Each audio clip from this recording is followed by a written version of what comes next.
Let me give you an example of how words, my friend William Henry says you put an S in front of the word word and it becomes swords.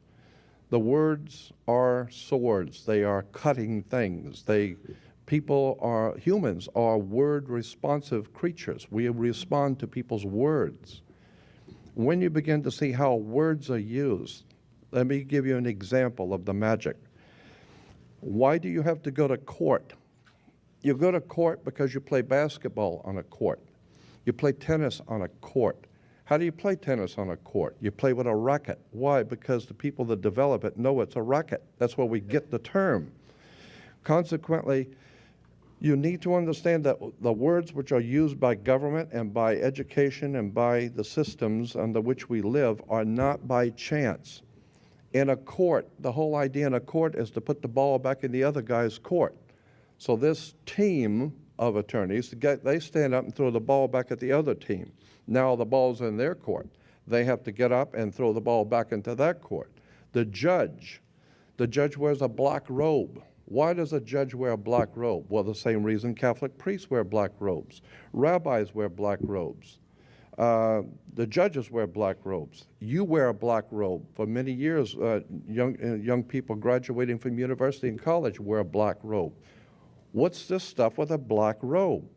It has to do with the planet Saturn. Saturn is the god that inhibits. He's the inhibitor and the law god, the god of law who inhibits, who holds back. He holds back everything and teaches you a lesson the hard way. Saturn. And women were told in the ancient world to listen to their god Saturn, who incidentally was called Lord of the Rings. Okay? And consequently, they're still making movies in Hollywood on Lord of the Rings, the planet Saturn.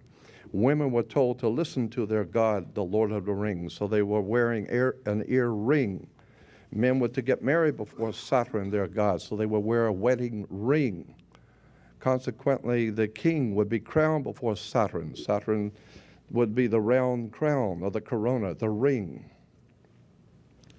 And so once you understand that courts, why when you go into a court is there a fence with a gate and people sit on the outside, and then when your name is called, you go through the gate? What is this gate all about? It separates the people from the governmental arrangement so that when you're sitting on the outside, you're no part of what's going on in the court. Let me give you an example of how this stuff works, and it's a very quick example. There are two basic kinds of law under the law of magic. There are two kinds of laws that govern the earth. One is called the law of the land, L-A-N-D. And we've heard that term, law of the land. Why do you use that term, the law of the land? Because that's where people live, is on land.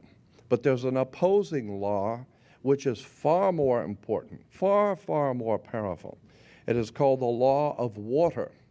It was developed under the old Druidic system in Europe, which can trace its history back through the Roman Empire, through the Vatican, and ultimately back to the Phoenician Canaanites in the Middle East, of what we today call Phoenicia. Cana was called back what we call today Israel and Lebanon. Syria, that was called Phoenicia, Cana. And the Phoenician Canaanites, so the very word Cana, which we've all heard in relation to the Bible, Cana is a Phoenician word meaning bankers, merchant bankers. Well, the Phoenician Canaanites set up a system of merchant banking and had their Phoenician Canaanite symbols and words connected to their societies, their banking societies. We're talking about in the Middle East. And then through the Greece and ultimately through Rome and then into Britannia and ultimately into this country comes an ancient Druidic Phoenician Canaanite magical system of finance, government, education, and all of it is right in front of you. But if you don't understand what the words are and what the words mean, you're never going to figure out how this stuff works. And I will guarantee you, no matter how educated you might think you are in the realm of business and government and education, I will guarantee you, you have no idea in the world how banks really work.